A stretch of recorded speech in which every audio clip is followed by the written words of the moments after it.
Hey, welcome to another day, another SAT solved live. It's May 17th. Yeah, May 17th. I'm just zoning out right now. It's May 17th, and we're going to be going into the SAT practice test number 8 from the College Board Blue Book. This actually is the January 2017 released exam. They actually used this on the real SAT back, 5 years ago. So we're going to be able to get into that. I double checked before starting the stream that I've never seen these passages before. So this will be a completely fresh take for me, which is good. It's good because then you don't have to have any doubts about what Saul's actual process is. Am I kind of faking it? This is actually, you'll see how I actually work under, you'll see how my brain actually works when I'm uncertain what the conclusions are and uncertain what the questions are, right? So how do I increase my own confidence as I go through it? That's the main thing. Okay, so I'm about to get into the practice test number 8. But before I do, I want to make a quick comment about the map of the passage. Okay, somebody was asking me about this in Discord, the map of the passage. Why do I even do the map of the passage, and how are you supposed to use it during the real test? So let me start with the second question first because it's easier. No, you're not. Well, how are you supposed to use it during the real test? The answer is you're not supposed to. You're not supposed to recite, that is. You're not supposed to recite from top to bottom, left to right, the whole passage in order. That's not what you're going to do because that would take way too much time on the real test.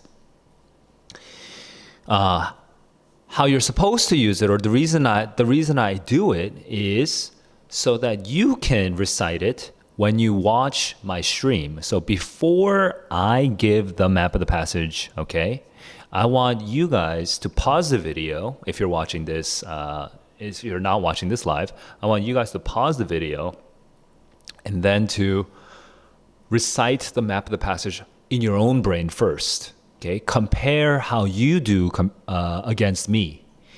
It's like when you go to you have a personal trainer at the gym, right? You do the squat first, and then the coach might tell you, hey, these things are kind of off, and then the coach will do the squat after you to show you how it's supposed to be, right? Now, with reading, the sort of tricky thing is, unlike squats where it's pretty clear, or I guess it's visible, right? It's visible what a bad posture is. Okay, how you can hurt yourself. With reading, it's not visible, it's invisible. And so you have to actually hear everything that is in a person's brain before you can even decide whether they read well or not. Okay? So how do you do this? Okay, when you don't have a personal trainer right next to you, the way you do this is you stop my video, like I said, as soon as I read the passage, stop my video, recite the map of the passage on your own first, then listen to my map of the passage and see the difference. I do this, I show you the raw material, okay? Because that's how, if you actually see how I really perform, then you'll be able to compare against somebody who's actually good at reading, but not like some sort of impossibly perfect, standard. It's just, I'm just better than you, yeah? So if you're, So you want to use your map of the passage, check how good it is against mine, and then that difference, right? That difference where I'm doing better than you, that's a good sign that you actually have more room to grow. So you can improve on your reading. So keep being sensitive to that. Now, on the other hand, if you are remembering as much or more than I am on a given passage, that's really good. What that means is now you can just focus more on the question strategy and you should be tidying up. It means you're already a very good reader. But if you can't remember the passage the way that I remember the passage, you're probably not going to be you're going to be some distance away from getting a perfect score reliably. You might get a perfect score randomly and kind of luckily, or you might get a very high score randomly and very luckily, but if you're not very good at reading, it's just never going to be a reliable score. So just know that you can improve on your reading, and you can use me as your benchmark. All right. Now let's get into the passage. Here we go.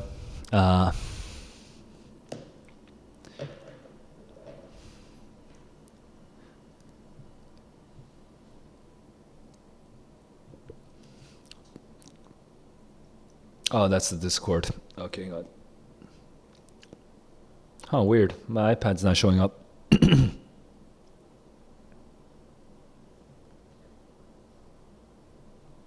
I might have to fix this for a second, but let me deal with the YouTube chat first. Okay, and then my iPad, how come that's not showing?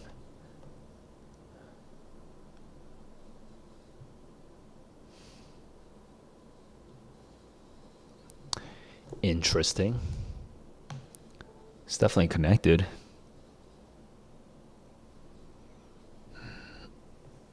Sometimes this happens, and then I need to restart my iPad. So that's going to take like another 2 minutes.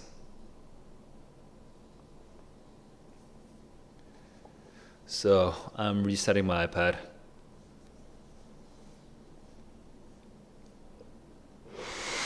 Oh, dude.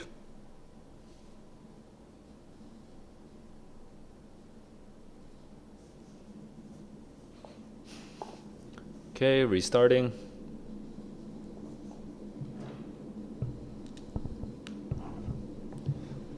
Let me bring some water. I'll be right back.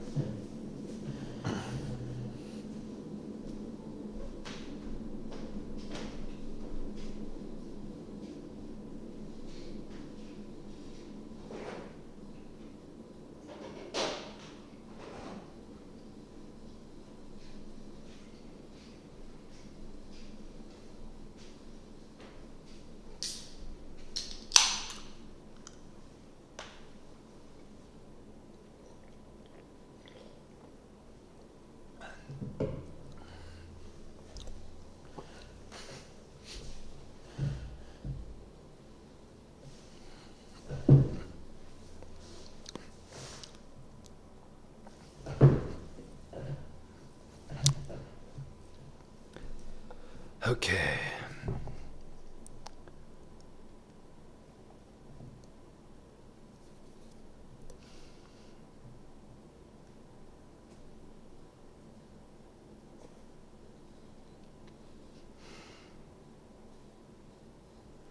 All right, let's get right into it.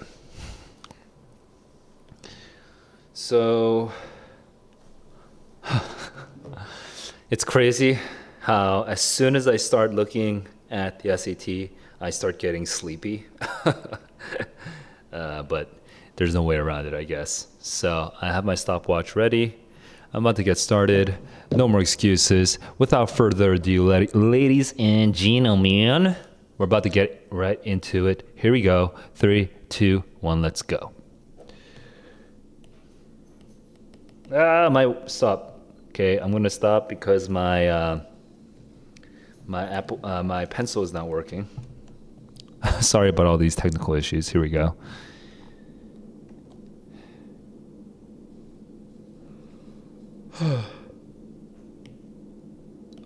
Okay, my pencil is now working.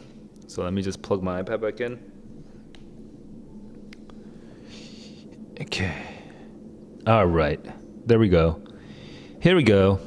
3, 2, 1, let's go.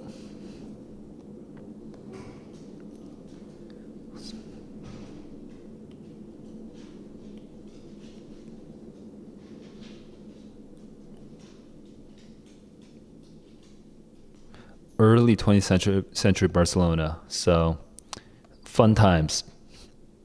Hemingway times.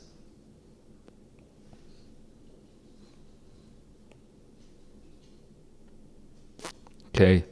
Very studious and readerly, bookish boy. Wow.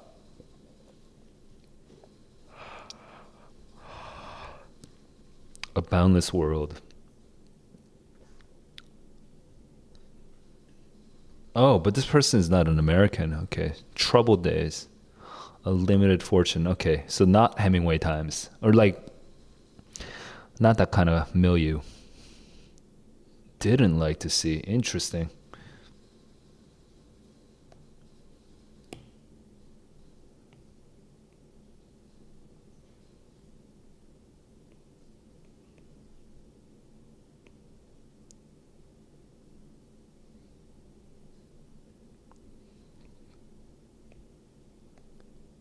Wow. Wasting electricity. Damn. He was not a miser, despite that. So it's, yeah, interesting. So it's just an excuse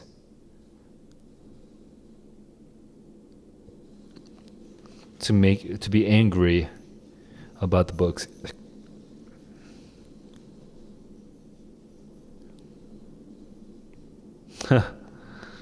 Nice.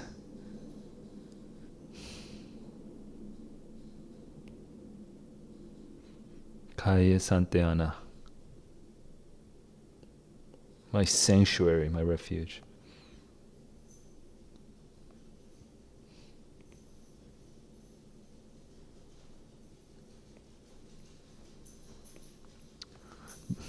Good boy.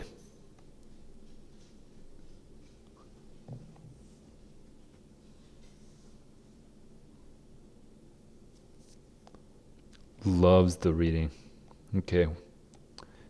SNS library or bookstore.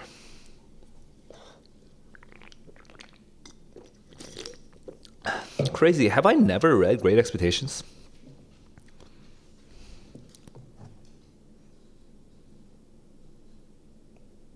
He's your friend too. This calls back to the original line over here at the beginning. His only friends.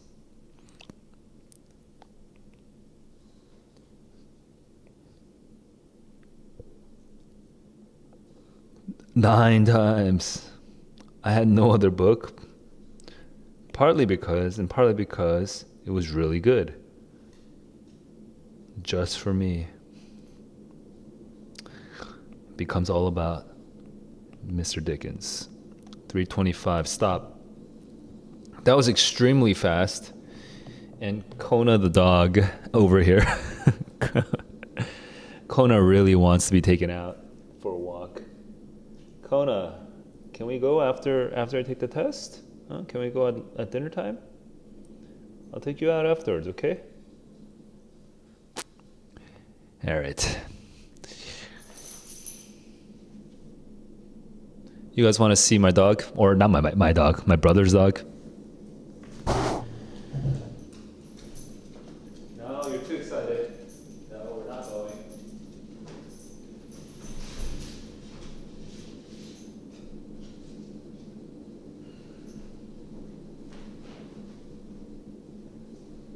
Kona's uncomfortable. Kona's clearly uncomfortable. Kona's really uncomfortable. I'm gonna let him down. Okay. I've never picked him up before.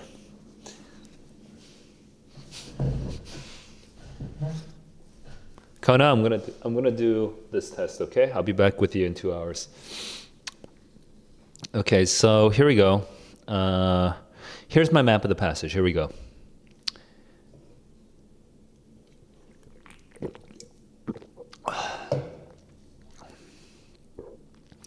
The narrator's only friends are his books. That's the first paragraph. And that whole first paragraph was basically about how his dad didn't like it. Wanted to put him to work. Get these ideas out of his head. Other kids, read much slower than him. For him, it was kind of like he was curious about the worlds that these books contained. So, and by the way, I flipped the order of that. The dad comes out after what I just said. And so one time he was caught reading, and the dad flipped out, saying, "If I catch you wasting electricity again," because he was reading at night, "I'm going to beat you," or something. I don't know what he said, but yeah, something bad. And then it turns out the dad is not a miser. He doesn't penny pinch. He actually does give money. He gives coins to the narrator, or he gave coins to the narrator to go get snacks. But actually what the narrator did, he used to just store up these coins and go to the favorite bookstore to buy some books. This bookstore is called Sempere and Sons or something like that, SNS. I'm going to call it SNS. The bookstore is a place where he has his favorite, it's like his favorite place in the world, and he has like his chair that he can read all day in. And on Christmas, he gets this book,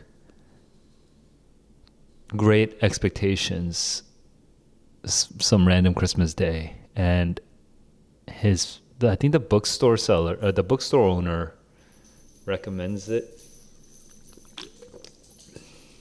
Oh no. And at the bottom of this second column, he asks the bookstore owner, "Hey, is Mr. Dickens one of your friends?" Because apparently the bookstore owner had a lot of author friends. And he said, "A lifelong friend. And now he will be yours too." And so this boy goes home and reads Charles Dickens' Great Expectations. He reads it 9 times in his life, and he gets obsessed with Charles Dickens. It's a nice story of the love of books. Love of books. All right, that was my map of the passage. I would grade myself not A plus though. I feel like something's a little fuzzy, but I basically got everything. I think I got like every paragraph. I don't think there's a single, like the first and second column, I was a little fuzzy on some parts, but I basically got all the important transitions. So I would give myself an A on that one. How was your map of the passage compared to mine?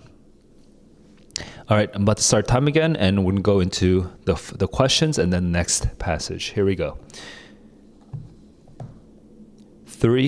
So I'm at 3:30, by the way. It's really fast. That was a really easy passage. 3, 2, 1, let's go.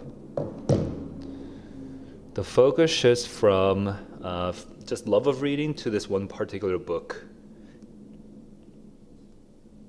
Yeah, that's basically right. I'm 100% sure almost.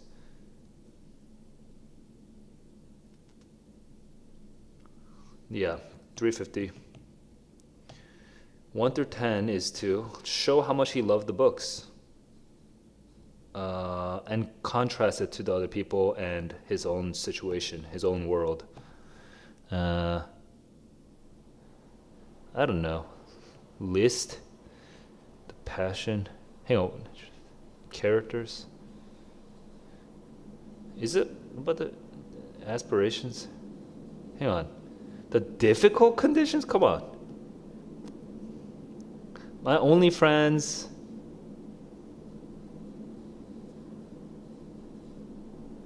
Those troubled days.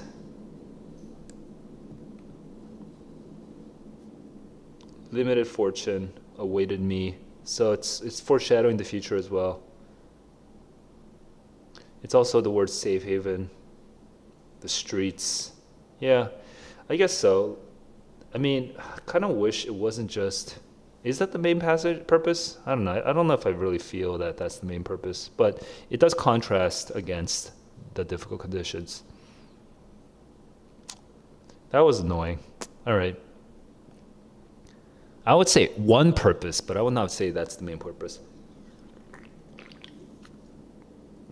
Okay. His father is generous, but disliked the... Nope. We don't know this. Yes. Writings of Dickens. Nope. Yep. Dickens, because he didn't like books. 11 through 13. 11 through 13. Oh, 20, it's after 24. Uh,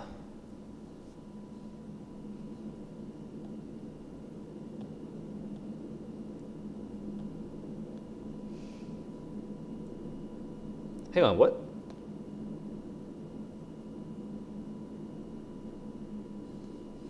Best evidence, he would not have approved of Sempere's gift. So 24, 35, 37. Let's go 24.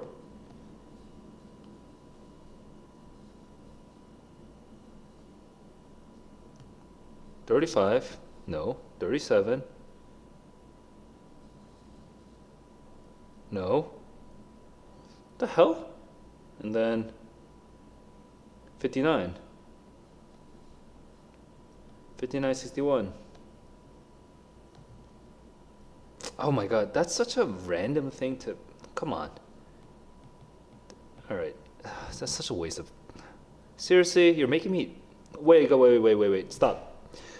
This weird little bug occasionally happens where you see how that circle over here, like it just moved over here.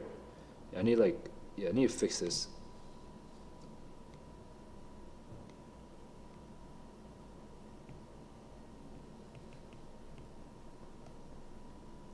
Everyone, what the hell? What's going on? Oh my god, so annoying. Okay.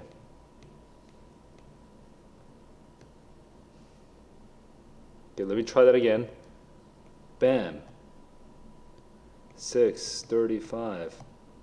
Okay, cool. Now it works. Man, that was annoying. All right, here we go. 3, 2, 1. Let's go. The best gift he ever received is partly because there was no other book, and it was just wanted to be only high regard what?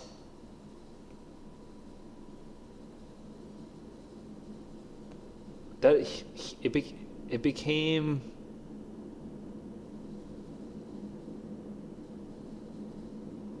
What's wrong with these questions, dude?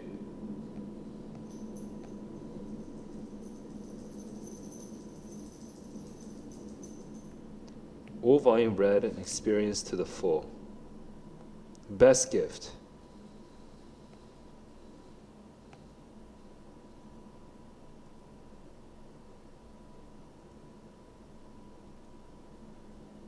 High regard. He's definitely okay. So definitely not B and D. 38 to 68. What the hell? Okay.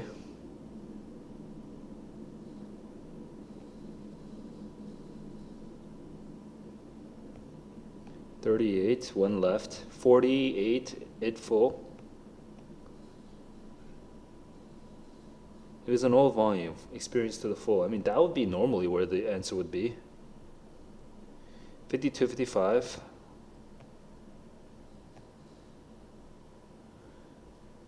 Okay, no, that's just a random get. Yeah, that's 66, 68. Oh my god, this is pissing me off. 66, 68. Soon I was convinced I didn't want to do anything else in life. Oh, maybe I missed this word life. Yo, that's bad. Guys, that's bad. That's really bad. 845. That's a bad question. The narrator indicates that he pays Sempere, not because, it's much less than the books, 9. Weight most nearly means, 44, weight. Oh, weight on my soul, a heaviness, a burden. Okay, 9, 10. Friend is used twice, 57, 58. Is that over here? Just to emphasize this relationship with this book. Connection to Semper. Reading, 9:35. He obsesses. We don't know about his own writing. Yes.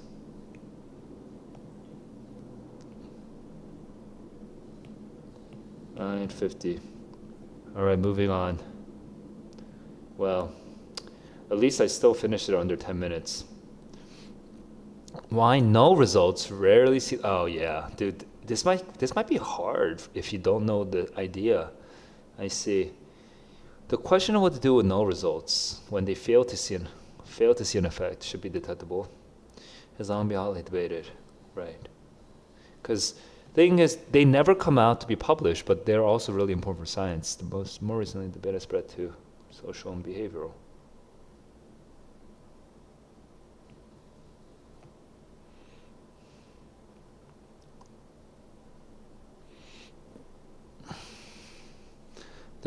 But we also don't know.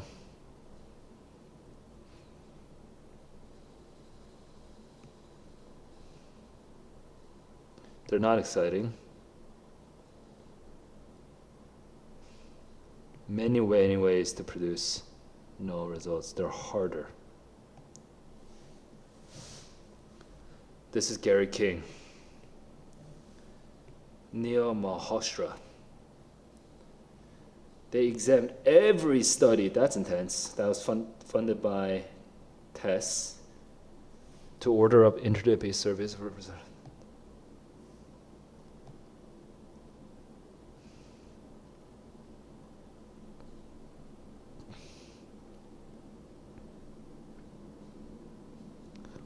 Working papers, wow, that sounds like a lot of work. Not published. That's a lot of work. That's impressive.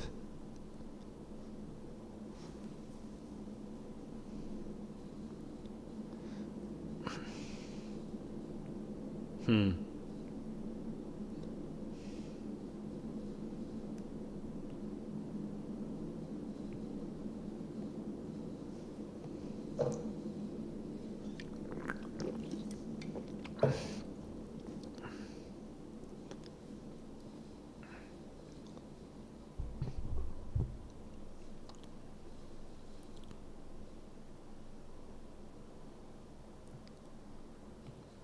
Okay, these are the results.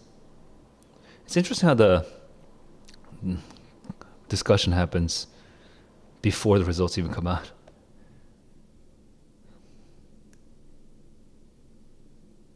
Of the 60% of the 40 were published, compared with 21% of no results.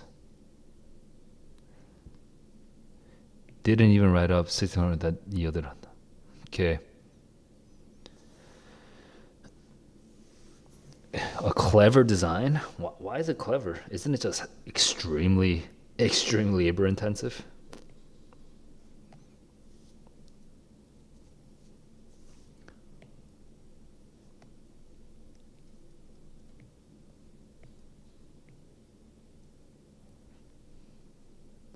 Right. Waste. Yeah. Already found to be ineffective.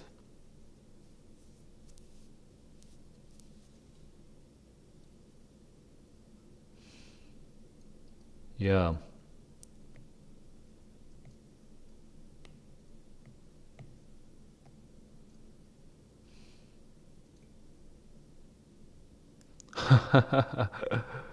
Didn't want to pay. Oh my God. Even more. That is really bad. That's so bad. Oh my God. That's such bad science. Holy crap. Jesus.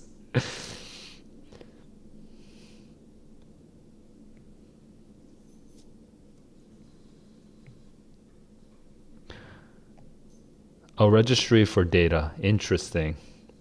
Generated by all experience. That would be amazing.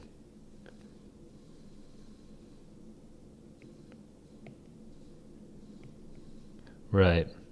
Publishability. What a bane on science. So strong results are obvious. 60% of strong results are, yeah, yeah. 60% of strong results are published, whereas only 20% of no results are not published.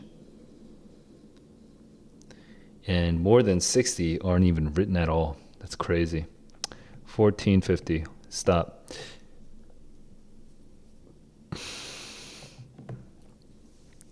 Okay, and now I'm about to go into my map of the passage.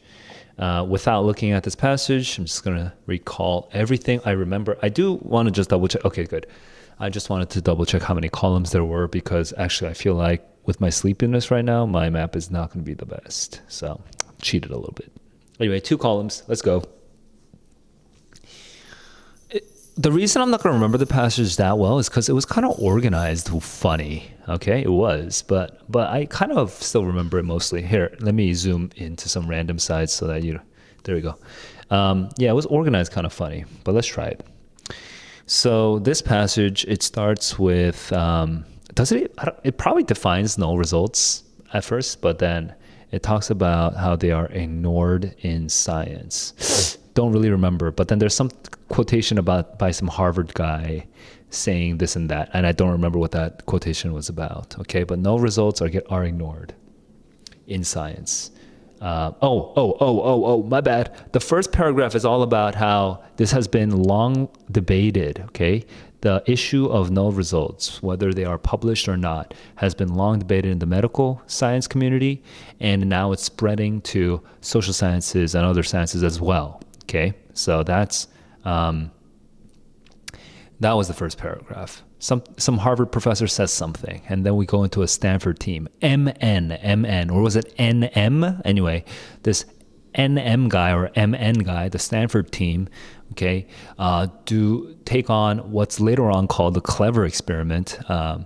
They take a journal, not a journal, like a grant called TESS, and what happens is they recover all of the unpublished research studies from TESS, okay, that were given a grant by TESS. Crazy. And what that means, what that really entails, is actually just going up, so looking up all the research and finding all the unpublished papers that they had. Okay, so if they wrote papers, and if they were not published in a journal, still looking them up. And if they can't find an unpublished paper, then they would just ask or even if they do find it, they'll ask the authors, what's up, what happened. And they found, okay, this comes at the bottom of the passage, but before the results, actually, this is such a weird passage. It's organized all differently. Before we actually get to the results, we described the study, and then before we get to the results, we just have this bit of discussion about why people would not want to publish null results. Okay, there's some people's responses and stuff. It's very strange that happens. Okay. And then afterwards, it says that 40% of all studies had statistically significant, kind of large impacts. Okay, strong statistical correlations, and out of the 40%, 60% of them actually went on to publish, whereas only 20% of studies with weak correlations, with weak statistical significance, only 20% went on to publish. Okay, so big difference there. I'm trying to remember what happens at the second column, but things are getting fuzzy in my head right now. So what we have right now after that is I think a discussion about how clever and important this research is. And then at some point, I don't remember where exactly, we talk about how when you don't publish null studies, there's 3 bad things that happen. This is the second column, actually. This is for sure the second column on the second page. It talks about how scientists waste time replicating already ineffective approaches that could have been published before in a null study. Moreover, people people's positive, non-null, like positive results look like they're stronger when there are no null studies that are published prior, okay, and worse, is that actually for publishability, some people will take a larger study, find null results, and don't publish that, but then do a smaller study, and then find results, and then publish that, which is crazy. Oh my God, that's so bad. Science is so messed up, guys. Just reading this passage, science is so messed up. But that's basically the end of that passage, and that's my memory of it. Now, there's one other thing that I almost remember, but I forgot now. But that's my map of the passage. I would give it a grade of B minus, C plus, C plus. I'll give it C plus because I kind of forgot the sequence of some of these things, and there's a couple details that I know that I'm missing. So I'm going to give that a C plus. Okay, that was my map of the passage. How did your map do compared to mine? All right, I'm about to start time again and go right into the second the questions here. Here we go. 3, 2, 1, let's go. The passage primarily serves to discuss this research that's about null studies. Okay. Nope, not wildly held belief. One study for a change. Nope. Medical trials. Nope. That's too specific. Provide context as part of a stricter control. Oh my God, what's wrong with... Hang on. I'm looking for... What am I looking for? I was looking for... Okay. Support for a change, I guess. That's the only thing that's left. Do we have change? Yeah, okay. This is the authors. I missed that. That's right. 1545. So that was still less than a minute at least. 21 allows most narrowly means. 21 lines. The test allows scientists to order up surveys. Enables.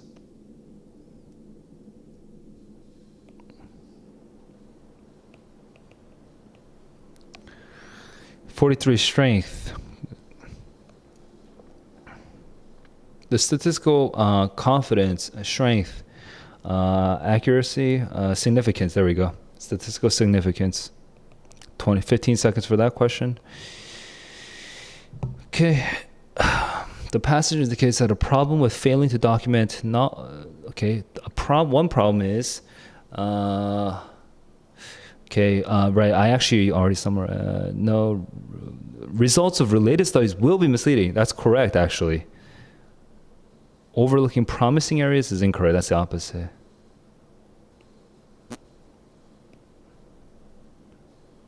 Okay, 1650. Because it'll make them seem stronger than, yeah. So this is over here. 60 looks stronger, okay? That's 61 and 62. 1710, here we go. Would Malhotra, so NM, would mostly strongly object to what? They would most strongly object to no. That's kind of awkward, but yeah, this is against this. Excludes the portion, yeah.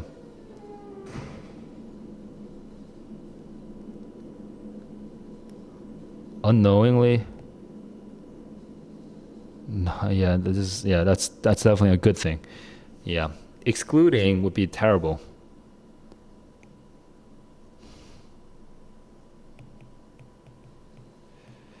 Okay. Best evidence for that? I mean, probably this part, right? 62 to 65. 62 to 65. I'm going to start with that first. Yeah. Let me see how that ends on 68. Let me just double check. Yeah, I'm just gonna go with it. I kind of just know. You can ask me questions about this in the comments or in the chat. The last paragraph serves mainly to.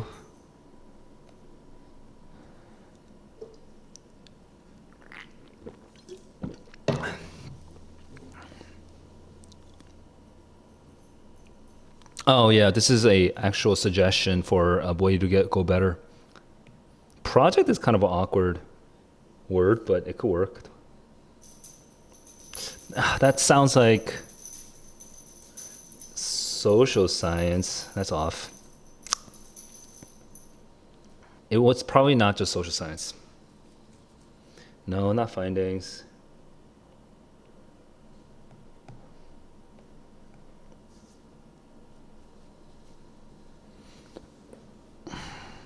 All experiments. This is not just social science. Yeah.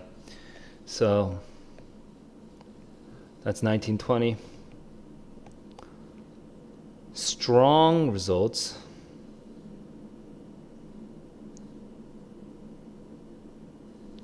Wait, is this about social science only? That's weird.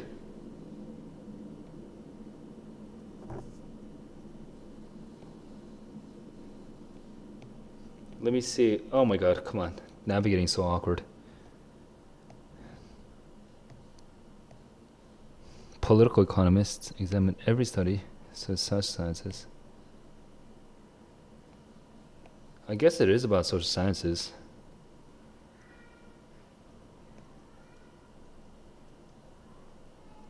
It's iffy.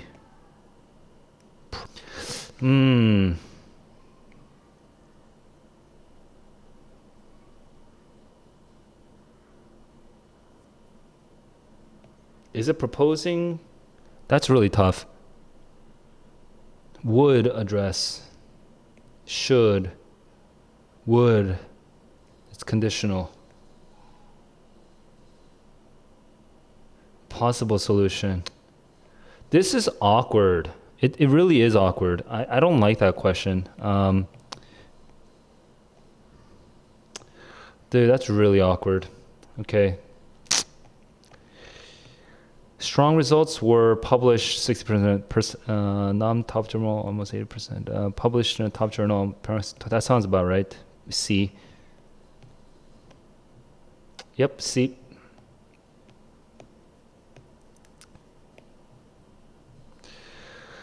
Supported by the graph, obviously mixed results were just as likely. That probably not. Probably not, right? Yeah. Oh, just as likely published as left. Okay, so 50-50? Is it 50-50? Maybe it is. 50-50 is correct.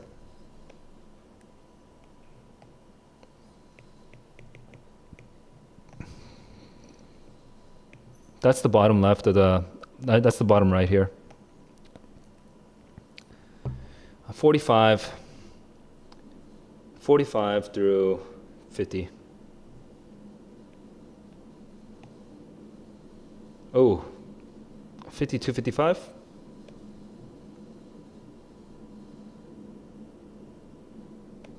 Wait, 43, 45? What the hell is 43, 45? It makes no sense.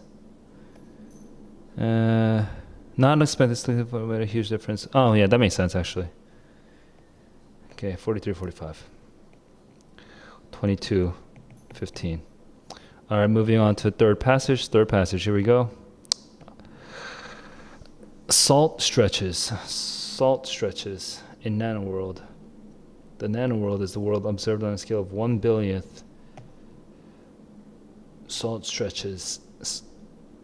Salt stretches. Oh, I see. It's a verb. Inflexible old salt. Inflexible old salt. Salt stretches. Becomes a softie. Stretching. Making nanowires through salt for solar cells, electronics. That's cool. Salt wires already exist.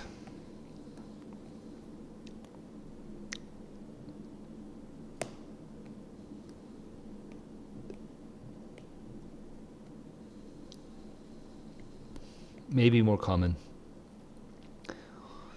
Metals in which bonding angles are loosey-goosey can stretch out well below their melting points.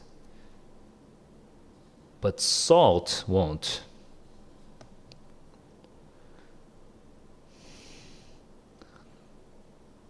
Okay, it's just like a highlight that the nano world is kind of unusual. KK. No gravity.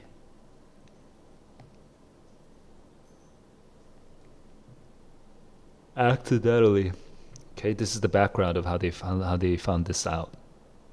Hang on, this is kind of so there's a comparison against metal, and then there's okay.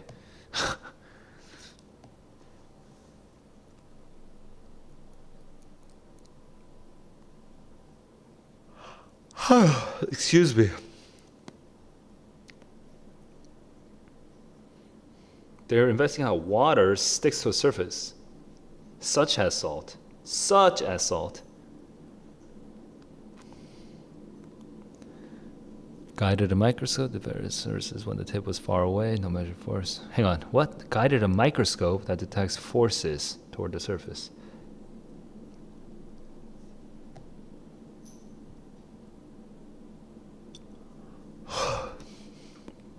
Strong attraction between the tip of the microscope and the salt. It stretched out to glom onto the tip. The nanowires. Okay, that's how they found it out. Due to electrostatic forces. Good old van der Waals interactions, the researchers said.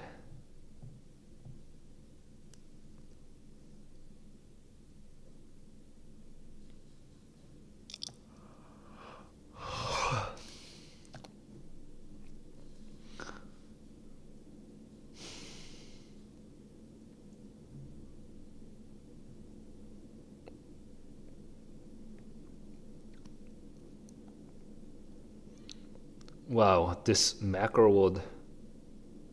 Benlite plastic.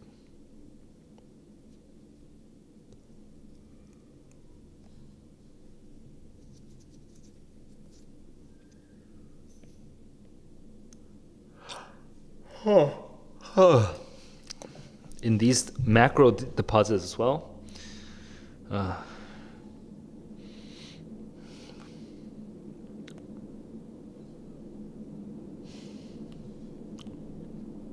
We're talking about new techniques.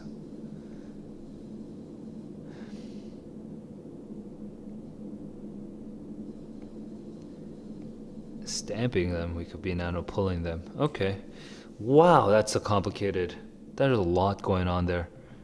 Stop.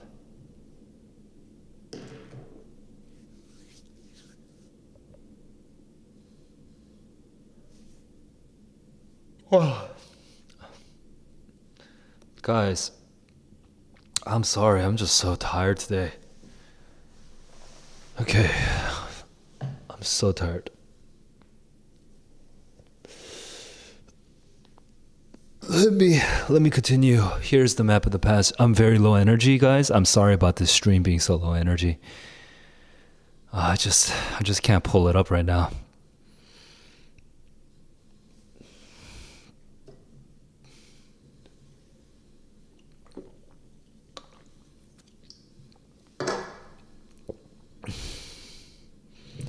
Guys, I'm struggling real hard.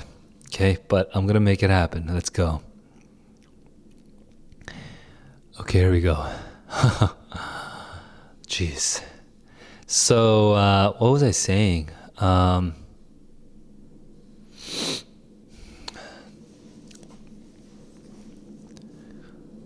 Okay, the map of the passage. Here we go.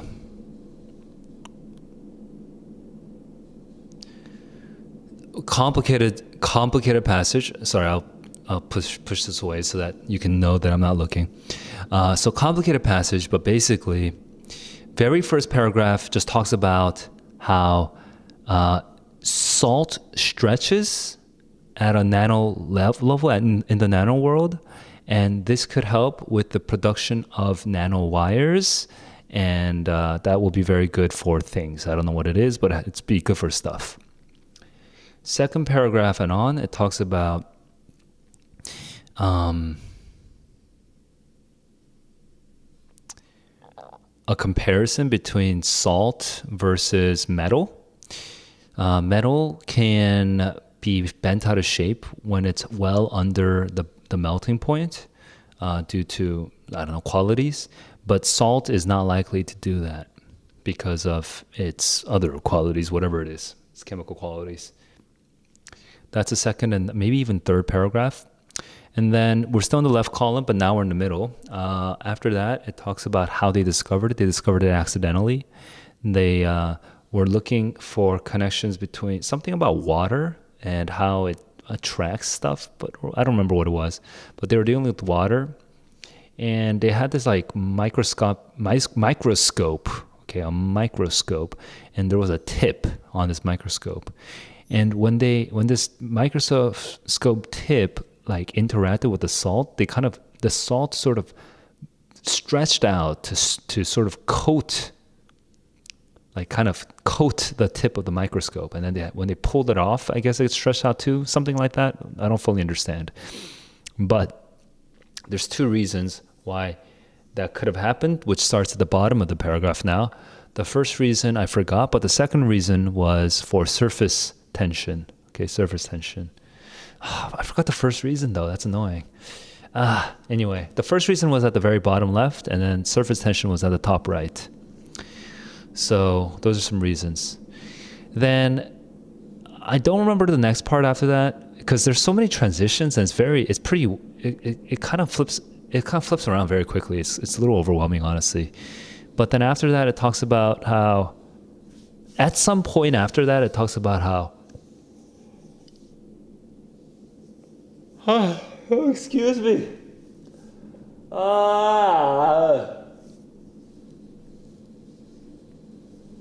I'm gonna die. Guys, I'm dying. Guys, I'm dying. Oh my God. It's so hard right now. This is too much. I'm dying. Okay. And then after that, it says something. Now I'm blinking out. I was doing so well too.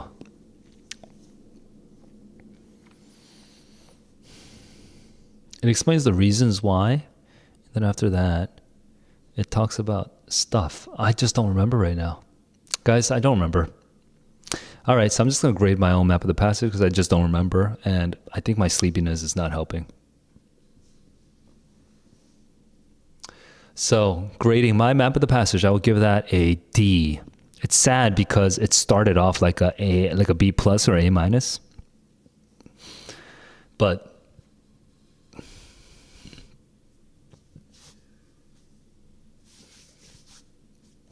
excuse me, like hiccups, hiccup burps, whatever the heck that was. It's very confusing. So yeah, I just didn't remember the last third of the passage. So I'm going to give myself a D for that one. How was your map compared to mine? Hopefully you did better than me. Okay, here we go. Starting the time again, I'm at 26:25, and I actually didn't read the graph yet, so I'm going to start with the graph. 3, 2, 1, let's go.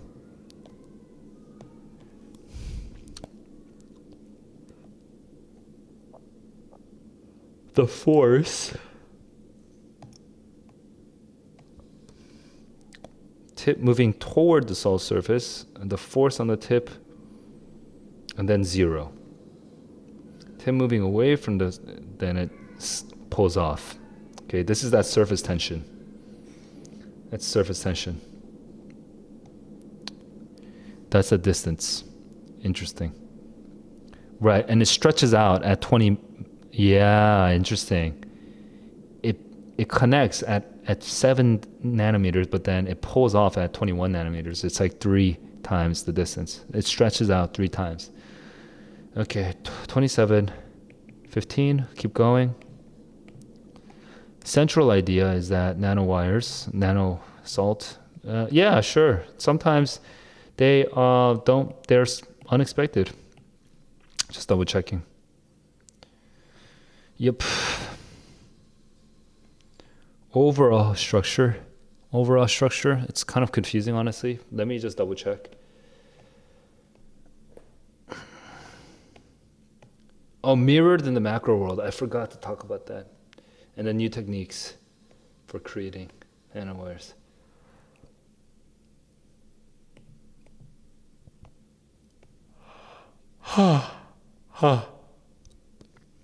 It's not a hypothesis, it's a discovery. Yeah, 2810. Best evidence that they were surprised to observe salt stretching. That's at the bottom left. They were surprised.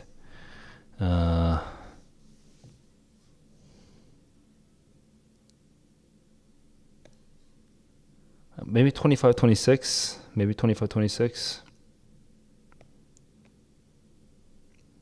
17, 18. Let's look at 17, 18. No, that's different.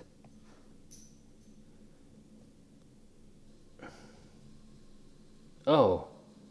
No, 17, 18 is right. Oh, I misread that the first time.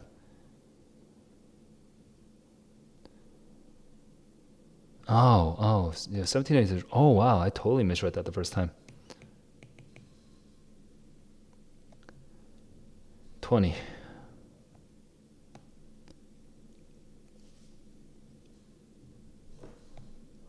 Different forces govern, control.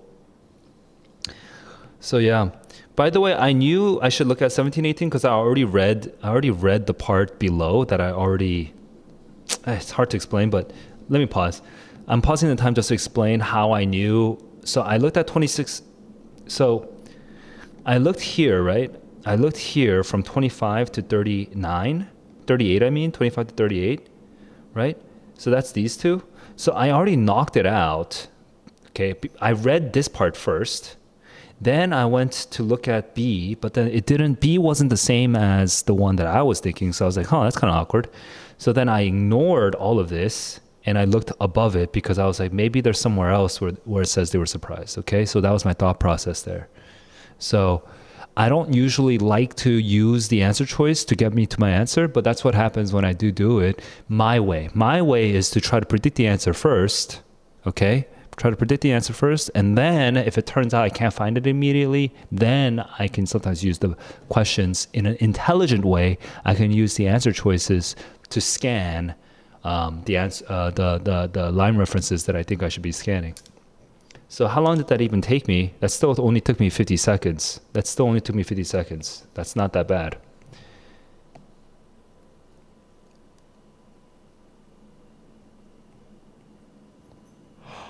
Okay, I'm gonna start time again. 3, 2, well, let's go. Oh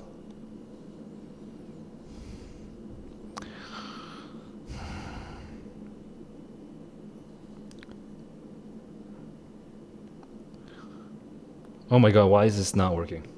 Okay, there we go. There we have surface tension, I think that's the main one, surface tension. Electrostatic might be due to, initial attraction might be to electrostatic van der Waal. The elasticity is different. Okay, elasticity is the surface tension.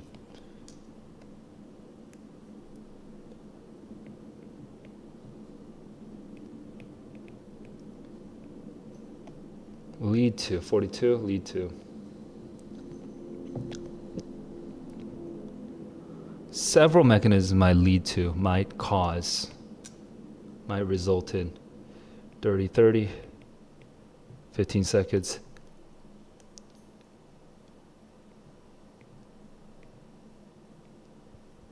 There are some similarities.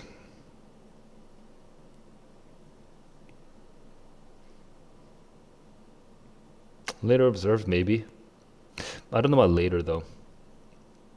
In both, why? How come I missed that? They both can be flexible, and that's just true. I don't even know. I don't even need to double check. Oh, best answer. That's top, bottom right or mid right. Huge can blend life.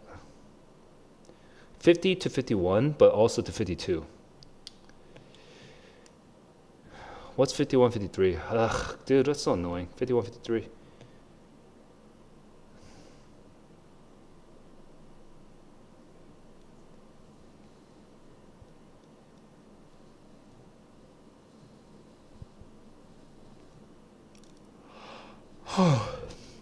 Is that the only one?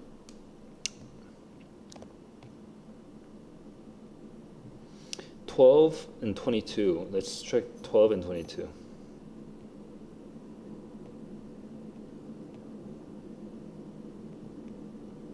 And let's check 39.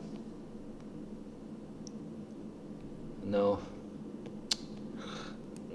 Feel unhappy about it. I feel unhappy. The information in the graph when the microtip is moving away from the surface and is 15 nanometers from the surface. What is the force? It should be 0, right? Oh, no. Yeah, away. It's at 0.7. Oops, what happened? Which label on the graph at which the solid nanowire breaks? That's the bottom. So that's T. 3240. Oh, 3240. And I'm gonna take a quick break. I'm gonna go, just because I'm so tired right now. I need like a 5-minute break. I need to like stretch, get some blood. You know what? I'm gonna take a longer break. I'm gonna take a up to 15-minute break and walk the dog as well. So, guys, I need to wake up. So I'm gonna walk the dog. Be right back.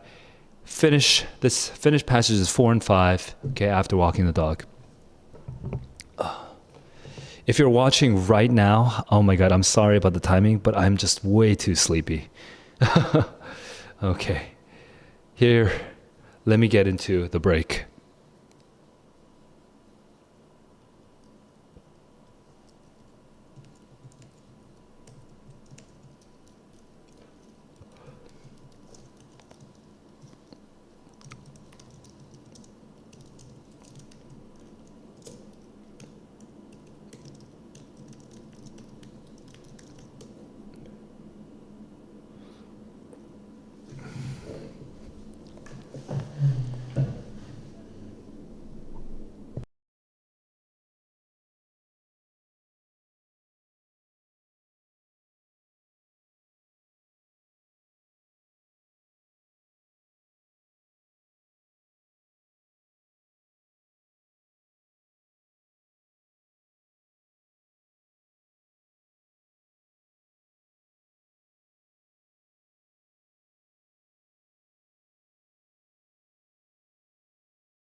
Hey guys. I don't like doing that, but I just could not handle it. Oh my goodness. Way too tired. Way too tired to just keep going. So I'm better now. I'm still sleepy, but it's better than before I walked. So yeah, at least you got that going. Okay, my blood is pumping a little bit, so I think I should be able to force myself to finish the fourth and fifth passages. So here we go.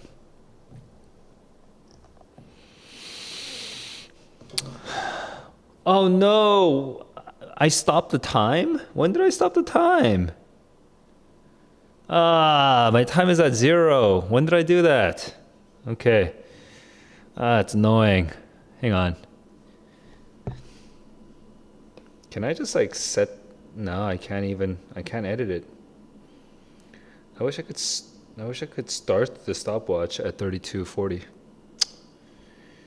All right. Well, I'll just write it. I have what? I have more than 30 minutes left.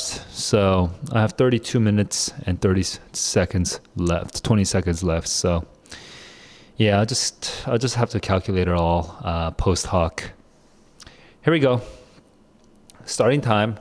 3, 2, 1. Let's go.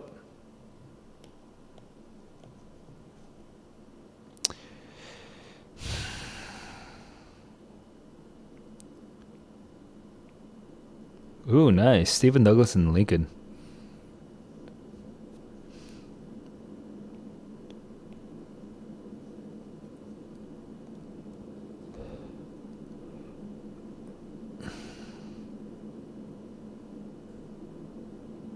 He likens it to a house divided against itself. It cannot stand.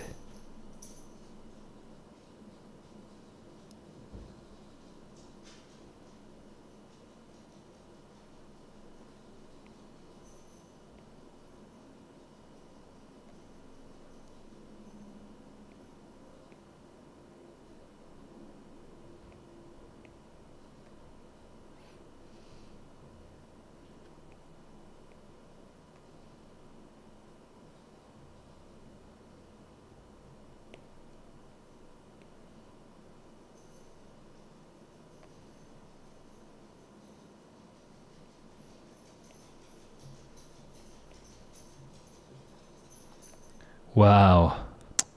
What a what a position to take. Wow. Wow. What an argument, man. What an argument.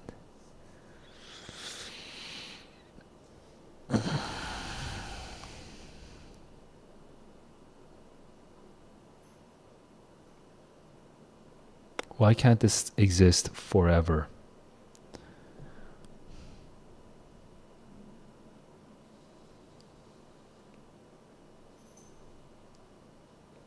States' rights.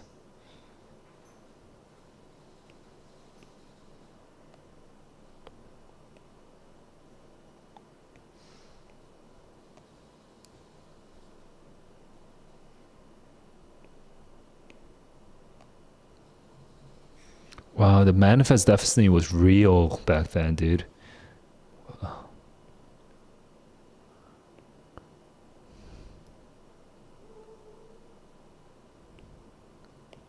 Manifest destiny and that extensive expansion was super real.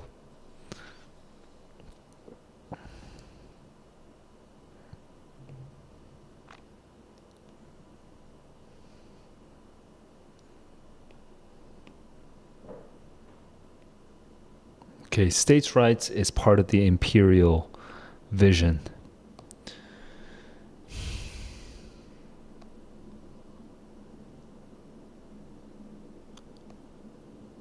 Okay, this is a direct response.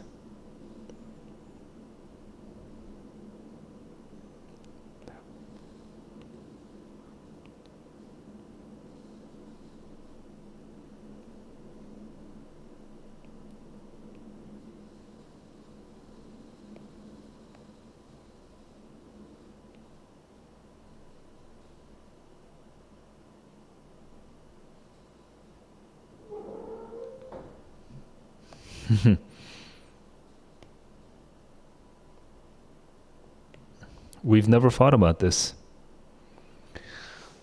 Sugar, flour.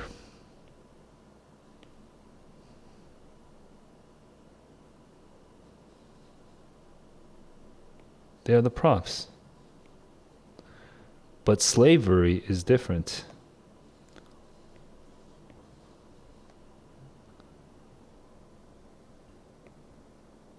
Great sentence. Like causes produce like effects.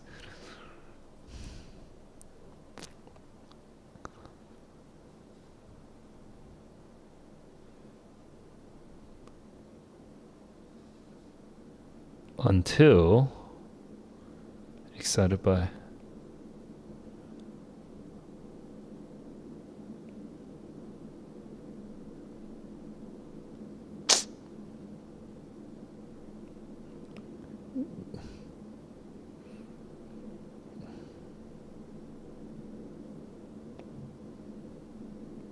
spreading it is the problem.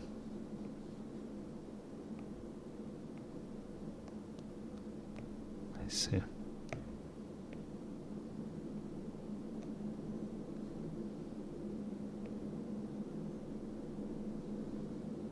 Like causes, like effect. 505.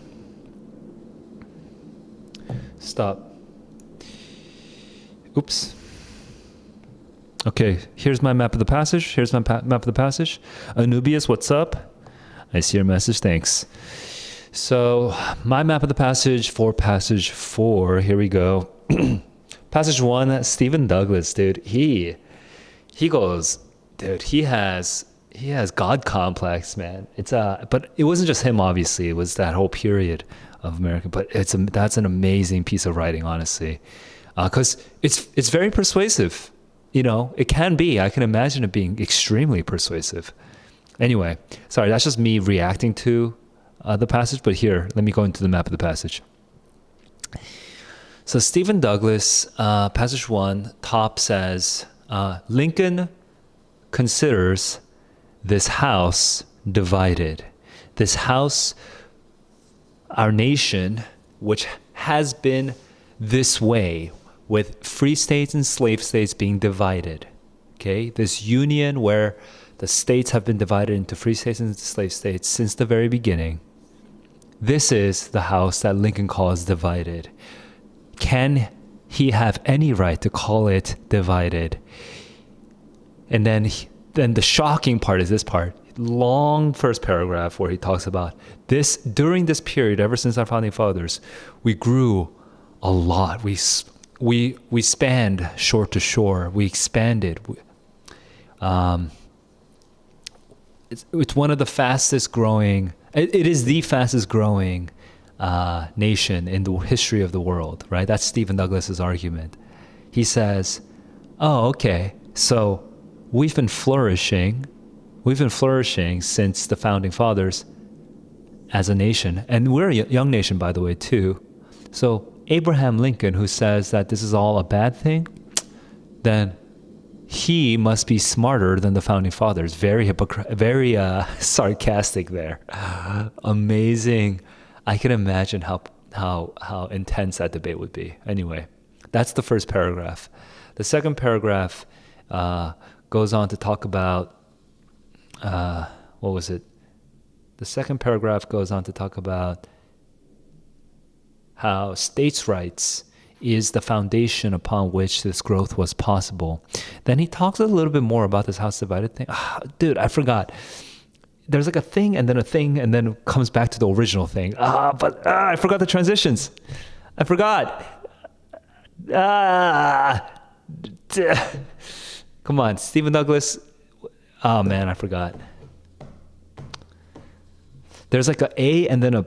Okay, so in the second paragraph, there's like an A and then a B and then like a back to an A or something like that. But God, I still can't remember it. States' rights was the foundation, and it's what's going to enable the country to grow even greater. Something like that. is the gist of the second paragraph, but I don't remember I don't remember the detailed transitions anymore. Okay. Oh, I was on a good track. I was gonna give myself like an A or A plus. Okay. Anyway. So that's my map of the first passage. Second passage, Abraham Lincoln starts by recapping. Okay, so Stephen Douglas says that, quotes my House Divided bit again. Abraham Lincoln's a little annoyed. And then he says, and then Abraham Lincoln goes on to dismantle the argument by saying, hey, and Stephen Douglas talks about how, states have different climates and different natures and different needs and blah, blah, blah, blah, blah. And you know what? I agree. Have we ever, in the history of our nation, have we ever fought about where our sugar, which state is going to produce sugar and which state is going to produce flour? He says, no, we've never fought about that. And then the bottom of his first paragraph, which is the middle of the right column, he talks about, hey, every time we've ever fought about, but we have been fighting about slavery for a long, long time. And every time we fought about it was because we tried to expand slavery. Actually, I think this might be the second paragraph now, where he talks, every time we try to expand it, we get into heated argument about it. And then there's three examples. There's the Missouri Compromise, the Texas, and then there's a third example that I don't know anymore. But the Missouri Compromise, the Texas thing, and then something else. Okay, every single time we fought about Florida's? No, not Florida's.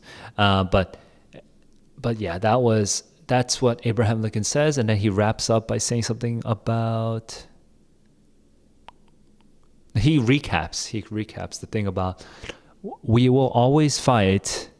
Like he says at some point, like causes produce like causes produce like effects or something like that, right? So at the very end, he kind of recaps that. He just says, well, is our human nature going to change? We're not going to suddenly stop fighting about it. Okay, slavery is the problem. So that is Lincoln's rebuttal, from what I remember. I'm going to give myself an A minus for that because I do remember most of the important bits, but some parts are kind of fuzzy. Maybe it's a C plus, honestly. So that's my map of the two passages. How is your map compared to mine? All right. Here we go. Oops, blue. All right. I'm about to start time again. 3, 2, 1, let's go.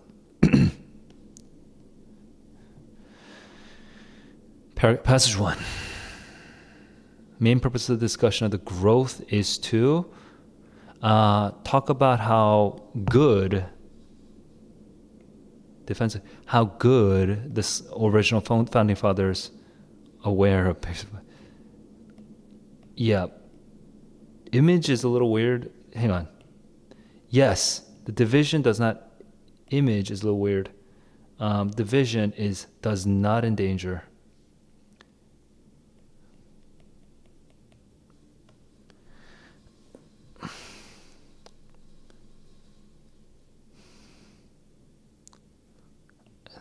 That they accept slavery. Reconciling.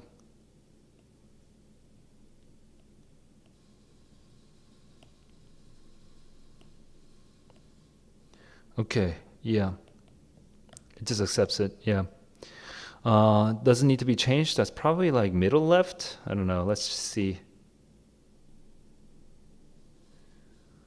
Oh, okay, I see. Over here.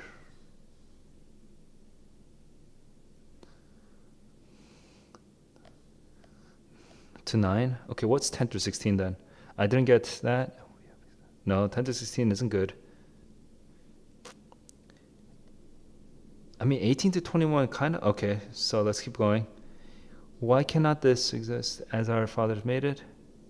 Hang on, I'm losing track of what the question was.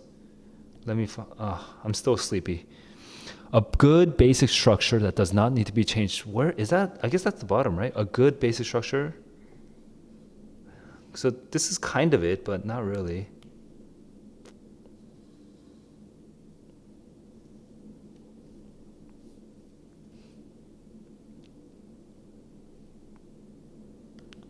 What? Okay, let's look at 35 and 41.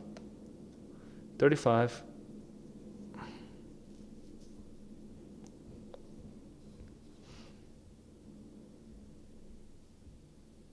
41.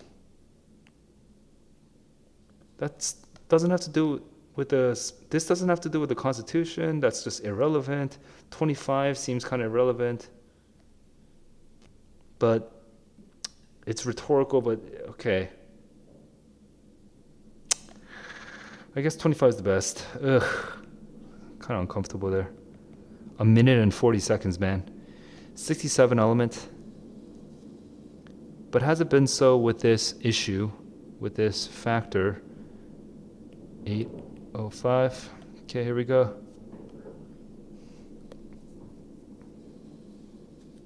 Controversy.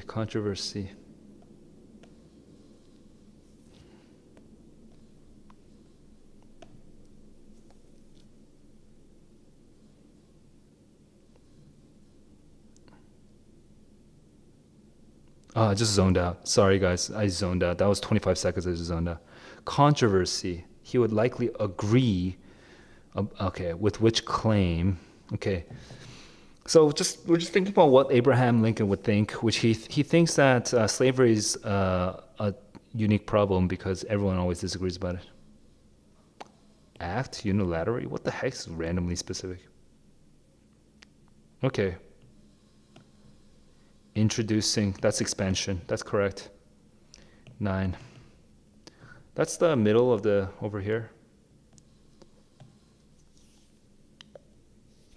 Okay, then right here, 72 to 4 to 76 is fine. 72 to 4 to 6. Okay, there we go. 920. Okay, that's how it should be, man. 84 nature. What's nature? That the nature of man, that the character of man, that the quality of man, that the character of man. 935. Central tension. Slavery. Whether slavery was something that we've agreed on since the beginning. What the heck?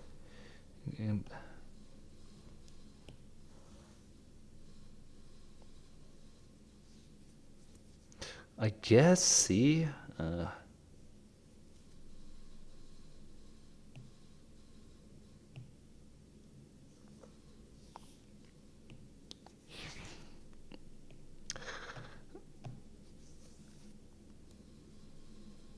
Finding fault. No, but kind of. But that's not really the central tension. But whatever, man. It's the only answer choice that's remaining.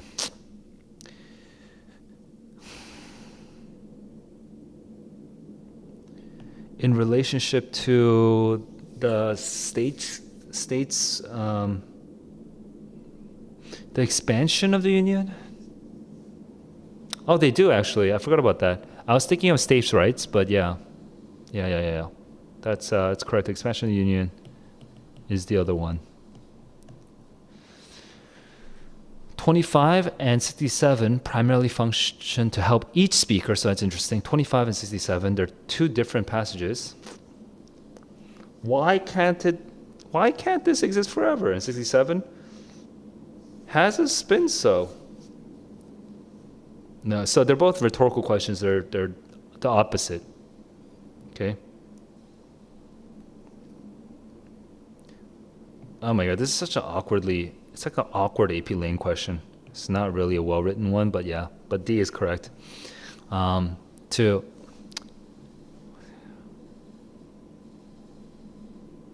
Because they're kind of attacking rhetorically the other sides. Like, they're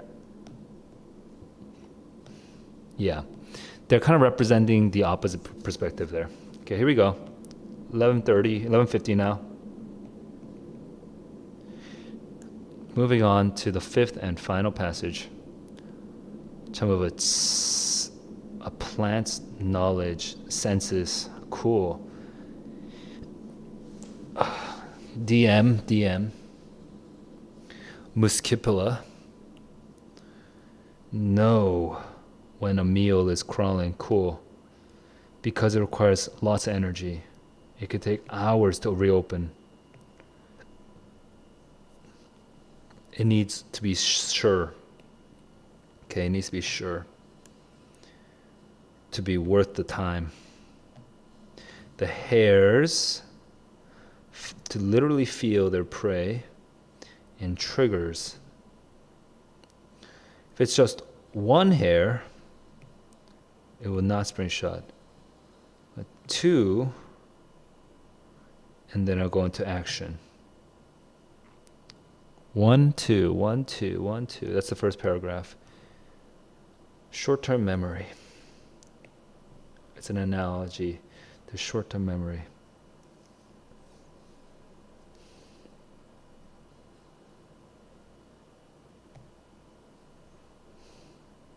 Okay. Form, retain, recall.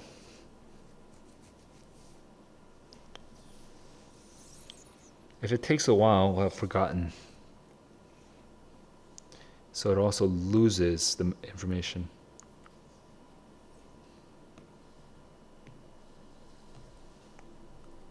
How does it happen? Puzzled ever since JBS 1882. H&A, Hodrick and Sievers.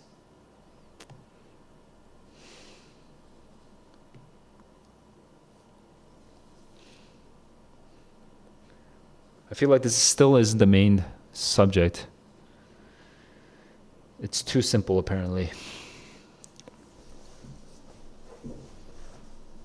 An electric action potential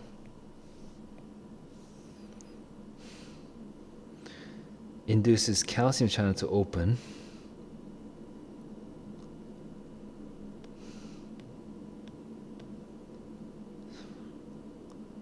It's similar to neurons, causing a rapid increase in calcium ions. Wait, I'm looking for subsequent research because I feel like this isn't going to end. Yeah, so I was surprised that there was another paragraph about these H&A. Or suppose that the traps require a relatively high concentration of calculus.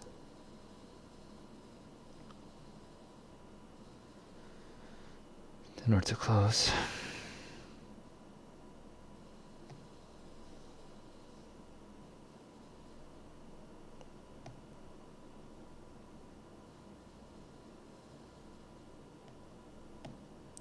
It supports this model. Interesting. Oops, wrong side. AV. It is electricity. Applied a current. They set up electrodes, making the trap close, even without the hair. When they altered the current, they could determine the exact electrical charge needed. 14 microcoulombs.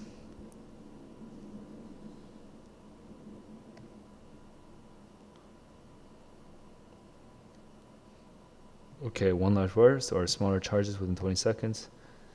If it took longer than 20 seconds, though, it would remain open. Okay, so that's just the details. Interesting. All right, stopping time now, 16:15, I mean, 16:15. So I have a good, more than 14 minutes. I have 17 minutes left right now. Oh, dude, I'm struggling still, but okay. Anyway, here we go. Map of the fifth passage. Let's go.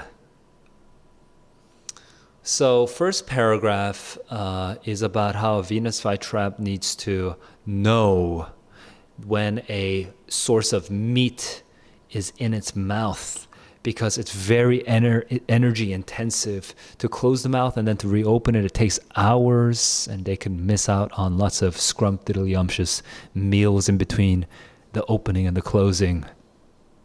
So that's what the first paragraph's about. It has to know. And how does it know? It knows Oh, no, no. I'm mixing something up. But basically, and how does it know? There's like a section about that, okay? And how does it know? This question has puzzled researchers since 1882, blah, blah, blah, right? Okay, so there's that section. Now, what I'm confused by is the part I'm about to say next, whether it came before or after the how, okay? But it says, Venus flytraps have like hairs, and that's how they know. And if it's just one hair that gets touched, then it stores this memory. Oh, no, no, this happens before the how does it know, okay? Before, wait, now I'm confused. What the heck? But it's before the how does it know, but now logically it doesn't make any sense to me, but whatever. Basically, there's this paragraph where it talks about how it has to know when the fly comes in, or when an insect comes in, then it has to remember it, okay, for a while. And then if a second hair is touched, then it has to recall the fact that the first hair was also touched. But if too much time passes, then it will not remember that. Okay, something like that. So there's those 4 verbs, like form, retain, recall, and lose. Okay, there are those 4 verbs. I think it's the second paragraph, whatever. Okay, that's all that. And at the end of that it says, but how, right? But how? And scientists have been wondering about this since like the mid 1800s and like late 1800s. And then a century later, so like in 1980s, some researchers, these 2 researchers, I think, they kind of figured it out. So this is the bottom of the paragraph of the column now, where they found out that there was like an electrical current that gets sent from the hair or whatever, and that unlocks these calcium something. So then lots of calcium ions start pouring in. This is the top of the right column. And then starting at the top of the right column, moving towards the middle of the right column, we get this confirmation. Subsequent research confirms. Oh, I feel like I'm missing something. I might be missing a paragraph right now, but then after that paragraph, the paragraph that I'm missing, it says that subsequent research confirms this. Some other researchers, I forget who, figured out that, yeah, the electricity is what causes it, specifically focusing on the electricity, not the calcium. And says they did some experiments where they set up these electrodes and sent a current. They even figured out exactly how many 14 micro something joules, micro something, because I forget physics. Is it joules? I don't think it's joules, but 14 micro somethings, micro amperes. That's not it. Okay, whatever it is, 14 of something is necessary to cause it is enough to cause it to close its mouth. Is mouth the right word? To close, and then that's about the same as rubbing 2 balloons together. So no Venus flytraps were hurt in this study, I assume. And I think there was one more random little side detail about the electric current, but that's all I remember. That's my map of the passage. I would score this a B-. I think it's pretty good. I think it's pretty good. I don't think it's the worst. I think I got most of it, but there is like one paragraph I feel iffy about that I feel like I just missed. But I might not have missed anything. I might be imagining something that was there, even though it was not there. So I'm going to give myself a B- for this map of the passage. How is your map compared to mine? Always compare, guys. Always think about your map before you listen to mine, okay? Because you wanna see how well you remember. Okay, I'm about to get into the 5th passage. Final questions. Finish this off. I have literally 17 minutes left. So much time left. Here we go. 3, 2, 1, let's go. Actually, no, I just realized something. I was thinking I should update these times. But I'll do that after. I'll do that afterwards, okay, after the stream. For those of you guys who are joining a little late, I had my stopwatch went to 0 after the 3rd passage, so that's creating a little bit of awkwardness with the numbers here. All right, here we go. 3, 2, 1, let's go. Primary purpose is to talk about the history of learning how the flytrap works, how the flytrap knows. Findings, explanation, closing action. That's true.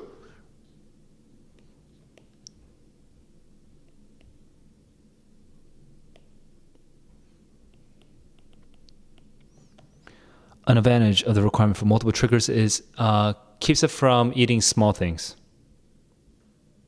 Yeah, so it safeguards energy. Not the species, that's too much. Okay, 1655. Best evidence for the answer to the previous question. That's like top left.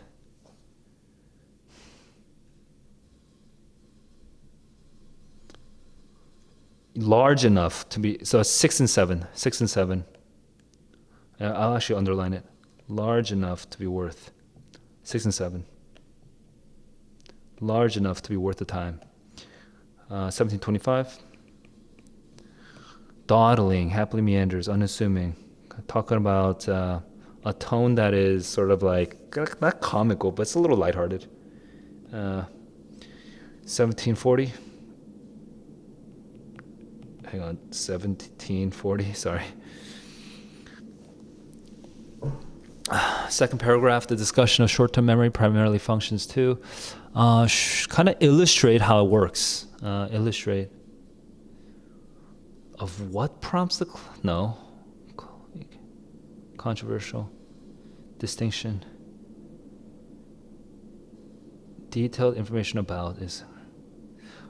I mean, I don't know about...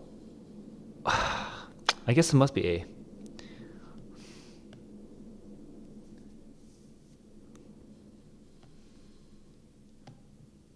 We can look at the system. It's like the memory with the hair. Yeah, I guess so. What cost? That's kind of broadly. I don't know. It was worded so broadly that I kind of didn't like it, but it makes sense. What statement best explains why the try requires a second trigger? Short amount of time to close, to prevent it from being a different fly. No, it reverses. No. Oh, if it's about the calcium, it just produces enough. Yeah. It needs that amount. 1855. Will not close when there's not enough calcium.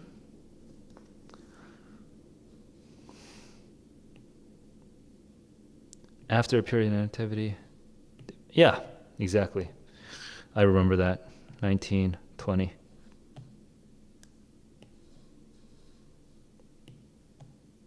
Demonstrated most nearly means. 67 demonstrated most nearly means. I first showed, confirmed, established.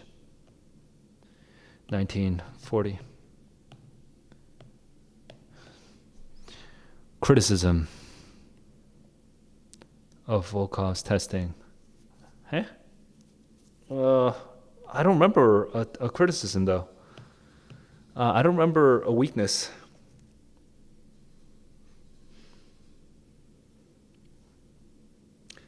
Maybe because it doesn't address the calcium, because maybe the electricity just forces the muscles to go.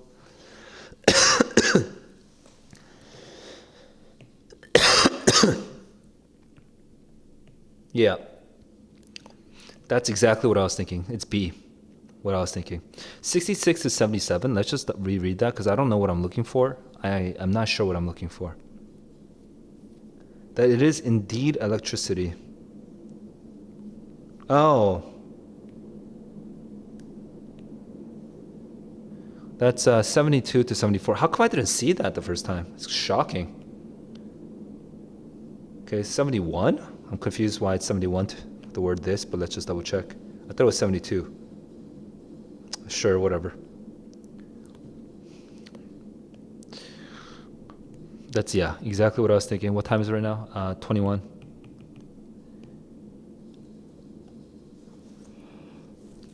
Most extensive use of which type of evidence? Volkov. What type of evidence? Direct observation.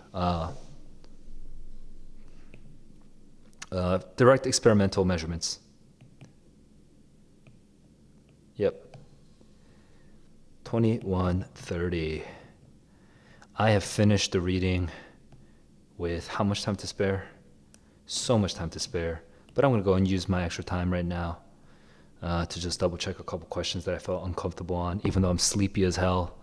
And I'm really unmotivated to get a 52 out of 52, but I really should get that 52 out of 52. Let's go. But I was so unmotivated I was so sleepy and taking this test that I didn't really circle all the questions. Dark, yeah, thank you for noticing my microphone. Anyway, sorry, I'm trying to wake myself up. All right, which choice presents the best evidence for salt and can be flexible in both these places? And by the way, the evidence should actually be over here, 50 to 51. I mean, that's where it should be.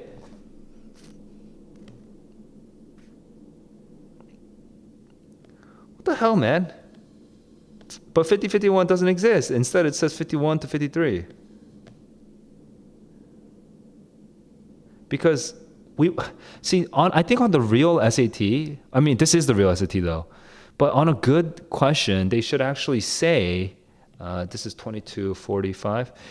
They should actually, like, the problem with D is that it doesn't talk about the nano. It doesn't talk about both. It only talks about one. So that's why, come on, SAT. All right, whatever. Moving on. I'm just getting annoyed. I'm being tilted. 2527.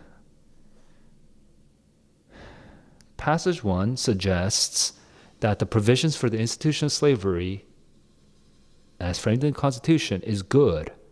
It's a good thing. You shouldn't change it. You shouldn't do anything about it, right? Yeah, so that's C. That's good. What's the best evidence? Yo, don't change it, Douglas says. Okay? And where does that come out? Okay, see, notice that I don't go straight into my answer choice. I try to do it from top to bottom. I try to use my own brain.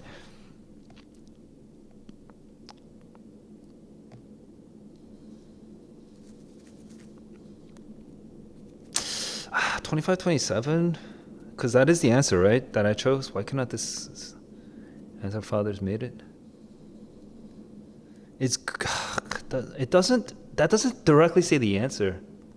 But here, it's just talking about how the reason that it's good comes out over here.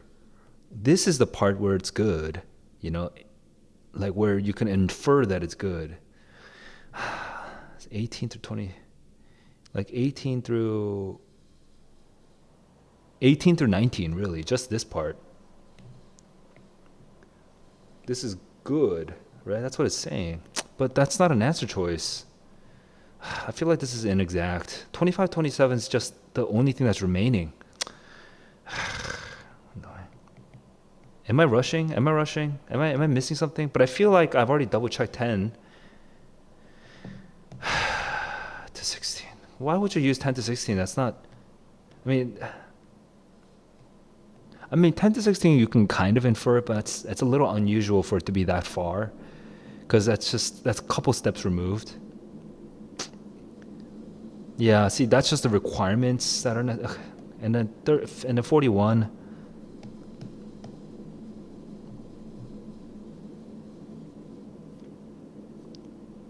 And that's about state rights, which is not the same, but as the question. So 25, 15.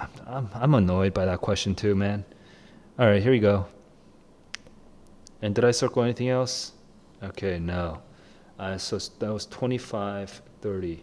Now, this is 25:30 on top of 32 minutes.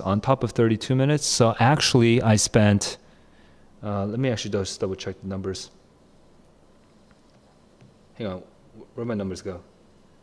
So over here, shoot, where's my numbers? Okay, here we go. 3240. 3240 plus 2530 is, 3240 plus 21. 32 plus 21 is 53. 5410. So that's 54. So actually, this was 5410. And then over here, I took 4 more minutes, so it's 5810. So I actually I still have 7 minutes left on this test, but the questions were a little weird. I wish the passages were harder, because they're kind of too easy, but then they just had like really strange questions a couple of times. So, yeah, maybe like like in 2016 and 17 when the SAT first came out, the question quality was a little different. It didn't stabilize as much. So that's just a random guess. I'll actually tell you what I think after I finish off, all the other practice tests from before 2017, because I'm going to go through that in the next 2 weeks. But once I finish it all, I'll tell you my impressions on whether the SAT question quality of the SAT has changed over the last couple of years. Because the more recent ones generally seemed more difficult. The passages seemed more difficult than this. And then questions seemed a little bit more reliable than this. But maybe that's just me having a weird, wrong subjective opinion because I'm like overly sleepy or something. But that's just my initial impression. All right, I'm seeing no questions, but I think that means I can go right into scoring. Let's go. Sorry, guys, by the way, again, for those of you who are joining in late, for the lack of energy today. I am just really tired today. I'm just crapping out right now. All right, practice test number 8. Practice test number 8. Practice test number 8. Practice test number 8. Answers. Let's go. Open it up. Oops, wrong. That's the wrong file. That's the bubble sheet.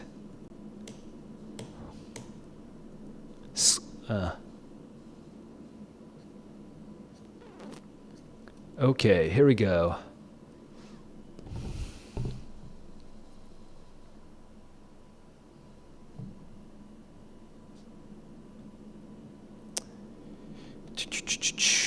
Let's score it.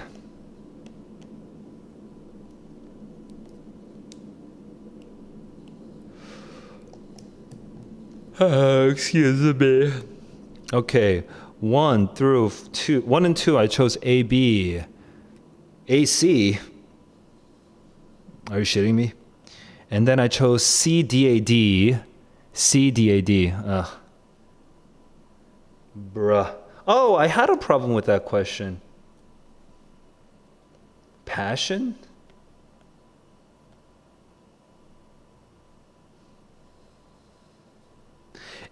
Weird. It's crazy. I predicted that answer and I complained about B. So I predicted C. I don't remember exactly the words I used, but I predicted C.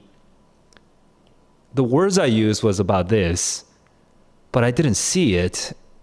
And then I sidetracked to B, and then I was like, God, I'm being forced to choose a sucky answer because I didn't like the answer B.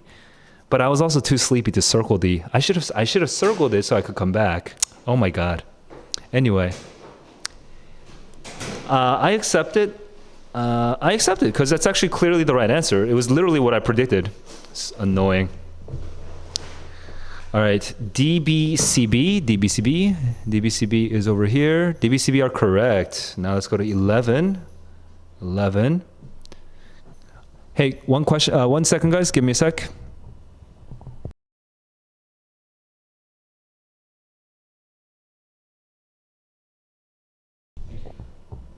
Yeah, so 11, let's score it. BDD, cool. ADB, cool. Oh, I just realized I didn't write it out. Let me write it out. 9 out of 10. 9 out of 10. Okay. So ADB, so all of those were cool. And now we're going to 17. CBC, cool. And then AC, cool. So that's 11 for 11. So far, so good. I got one wrong, so I'm 20 for 21 right now. 20 for 21. Okay, 22. I chose ADAB, cool. And then I chose DBA in 26. DBA, cool. And then I chose DCD, 29. DCD, cool. That's 10 for 10. So right now I am 30 out of 31. 30 out of 31. 32, I chose BCB, cool. And then CBC, CBC, cool. And then 38, DCAD. DCAD, cool. So that's 10 for 10. I am 40 out of 41. 40 out of 41. Let me change the time on this. So this was 5 minutes 05, and then this was 32:40. So that makes this 37:45. Okay, this is actually 37:45. And then over here, when I finish it in 11:50, okay, 11:50, what that is actually 32:40 plus 32 plus 50 is 33:30, and then 33 plus 11 is 44. 44:30. Okay, that's the actual time. Here, let me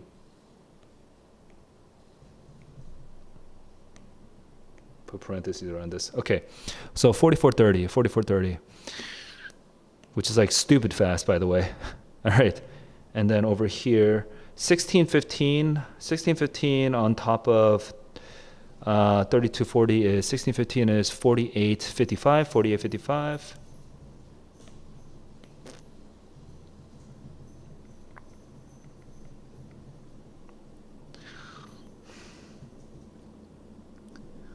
I read that in less than 4 minutes. Crazy. Okay. And then the final time, I think I already wrote it here, right? 54:10. So those questions took me a long time. Okay. And here, I'm going to score the fifth passage. Here we go. Fifth passage, 42. I chose ACAC, 42, ACAC, correct. And then ADBB, correct. And then BCC, correct, 51 out of 52. That's 10 for 11, and I got a 51 out of 52. All right. I broke my streak, guys. I broke my streak. I have 52 out of 52. 3 days in a row, and now I got a 51. So sad. When am I taking the essay? Okay, so it's all. Thanks for the encouragement. Yeah, days like this when I'm tired AF. When am I taking the SAT again? I'm gonna be taking the SAT not in June because they don't allow adults to take it in June. I'm only allowed to take it in March, May, and October. So the next time I will be taking it is October. I'm kind of curious. Does anyone have like an older sibling who's gonna study the LSAT? Because I'm thinking of doing the LSAT as well. I remember back in the day when I was a younger lad. I took the LSAT. I studied for it for like literally 1 month, and I got a really good score. I don't want to brag, so I don't want to say the number, but I got a really good score. So I kind of want to do LSAT as well because LSAT reading comprehension is intense. In fact, I feel like if high school kids run out of College Board materials to work with, and they're aiming at 800, they're not aiming at like 700, they're actually aiming at 800, they might as well just work on like the LSAT. Or maybe the LSAT's too hard because the content is really hard sometimes, but like maybe GRE or something, I don't know. Anyway, yeah, if you guys have older siblings who are going to take the LSAT, I'm thinking of doing the LSAT again, so just let me know. But for now, I'm sort of, sorry, I'm a little sleepy, so I'm kind of like spacey and my words are going all over the place. But just to answer the question, I'm going to be taking it in October. So before the summer, I will not take it anymore. And during the summer, I will not also be taking the SAT. And specifically during the summer, I will also be busy with teaching classes in Korea. So I don't know how much I'll be able to stream, honestly. I'm going to try to stream as much as possible, but I'm not sure I can do it. And then And then in the fall, I'll probably be doing the writing tests as well as maybe revamping the reading tests. Because right now it's all just streams, but it'd be good to actually make produced videos for the reading. So those are some things that are on my mind. What does the LSAT stand for? I have no idea, but I wouldn't be surprised if it didn't stand for anything. But one obvious thing that it could stand for is law school admissions test.